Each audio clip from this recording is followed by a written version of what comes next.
ఈరోజు గోబీ మటర్ చేసుకుందండి. రోటీ rice excellent taste ఉంటుంది అనమాట. మన స్టైల్లో సెట్ చేసి చూపించేద్దామా?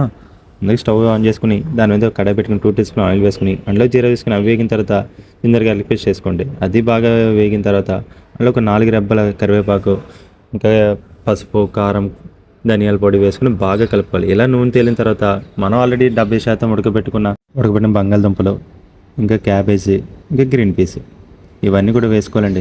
తర్వాత అందులో కొంచెం టమాటా ప్యూర్ లేదంటే కెచప్ లేదా టమాటా మంచిగా పేస్ట్ కింద ఫైన్ పేస్ట్ కింద ఆడేసుకుని వేసుకోండి. ఏ కప్తో అయితే మనం వేసామో అదే కప్పుతో తగ్గ నీళ్ళు అయితే మనం వేసుకోవాలి. మనం వేసుకున్న నీళ్ళ తర్వాత మనం ఇందులోకి టేస్ట్ తగ్గ సాల్ట్ వేసుకుని ఒకసారి సాల్ట్ మొత్తం పట్టేలా మనం కలుపుకోవాలండి. కలుపుకున్న తర్వాత ఒకసారి లిడ్ క్లోజ్ చేసి ఒక 10 to 8 మినిట్స్ ఉండొచ్చుకొని తర్వాత లాస్ట్లో ఒక ఫైనల్ టచ్ సీజనింగ్ అన్నీ కరెక్ట్ చేసుకుని గరం మసాలా వేసుకుని కలిపేసుకుంటే అంతేనండి, వేడి వేడి రెడీ అండి.